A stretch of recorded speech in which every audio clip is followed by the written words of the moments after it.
Home owners जो doctors और paramedical staff को उनको फोर्स कर रहे थे कि आप अपने उनको लोकेशंस को वेकेट कीजिए, तो जैसे कल मैंने आपसे कहा था, तो उन सब से हमने कहा था कि आप उनको वेकेट ना करें। और इसी के तहत दिल्ली गवर्नमेंट ने इससे संबंधित एक ऑर्डर भी एपिडेमिक डिजीज एक्ट में इशू किया है, जिसमें उन्होंने कहा कि सभी जिला मजिस्ट्रेट, म्युनिसिपल कॉरपोरेशंस और डिप्टी कमिश्नर्स और पुलिस, ये सब एक्ट के तहत अगर इस टाइप की कोई उनकी नॉलेज में कोई ऐसी सिचुएशन आए तो उस पर वो एक्शन लें। कोविड-19 के रिस्पांस के लिए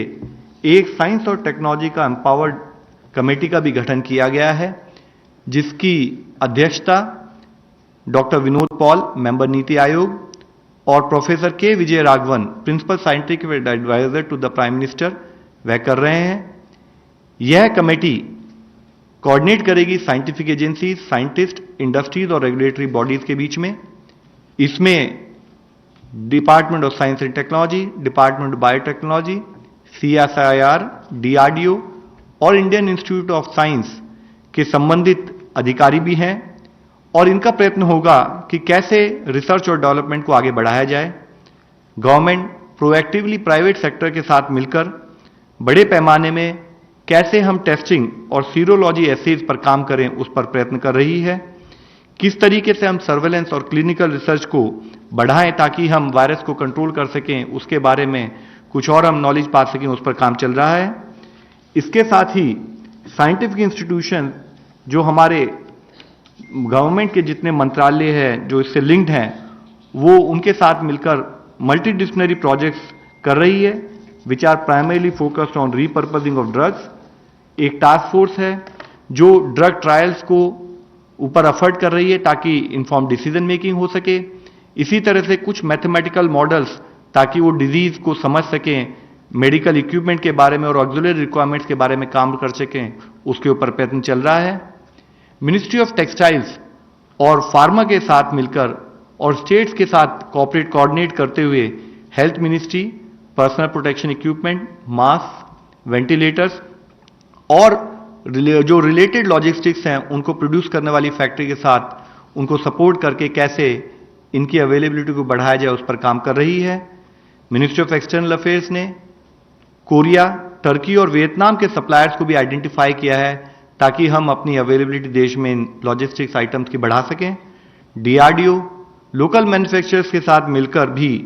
इसी तरीके से N95 मास्क और जो रिमेनिंग लॉजिस्टिक्स है उनको बढ़ाने के लिए कार्य कर रही है। हेल्थ मिनिस्ट्री ने ANMs, आशा वर्कर्स, आंगनवाड़ीज,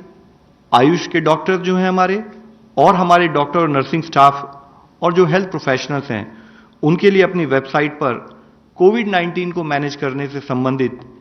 जैसे कि field surveillance, supervision and lab testing, clinical management, isolation facility management, intensive care management और infection control in the clinical locations, quarantine facility management, इनसे संबंधित रिसोर्सों को अपनी वेबसाइट पर अपलोड किया है। 30 मार्च को हेल्थ मिनिस्ट्री के द्वारा 2 जो वेबिनार कंडक्ट किए गए थे, उसमें मैं आपकी दृष्टि में लाना चाहूंगा कि उसमें करीब 15,000 नर्सेस की ऑनलाइन ट्रेनिंग की गई, और इसे अब तक देश भर में 1 लाख से ज्यादा हेल्थ प्रोफेशनल्स ने यूज किया है, डाउनलोड किया है। हेल्थ मिनिस्ट्री इसके साथ ही क्रिटिकल केयर के ऊपर भी फिजिशियंस के अपने वेबिनार शेड्यूल के साथ लोगों को ट्रेनिंग ऑर्गेनाइज करा रही है। साथ ही माननीय प्रधानमंत्री जी ने भी सोशल वेलफेयर ऑर्गेनाइजेशंस के रिप्रेजेंटेटिव से वीडियो कॉन्फ्रेंस के जरिए बातचीत की। उन्होंने इन सभी जो सोशल वेलफेयर ऑर्गेनाइजेशंस हैं, इनके सर्विस माइंडसेट के लिए इनकी सराहना करते हुए इनके द्वारा जागरूकता फैलाने, सोशल डिस्टेंसिंग के इम्प्लीमेंटेशन और जो हमारे लोग हैं, जो गरीब लोग हैं, उनको बुनियादी आवश्यकता और एसेंशियल इश्यूज में कोई दिक्कत ना हो, उसमें गवर्नमेंट के साथ मिलकर काम करने की अपील की है और उनके साथ आगे बढ़ने के लिए उनको सपोर्ट करने के लिए कहा है।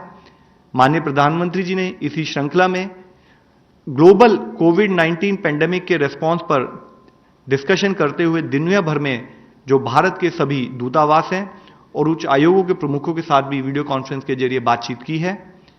इसके साथ ही क्योंकि कई जगह पर कई भ्रांतियां फैलती हैं कहीं जगह पर कुछ टेक्निकल इश्यूज पर डाउट आते हैं,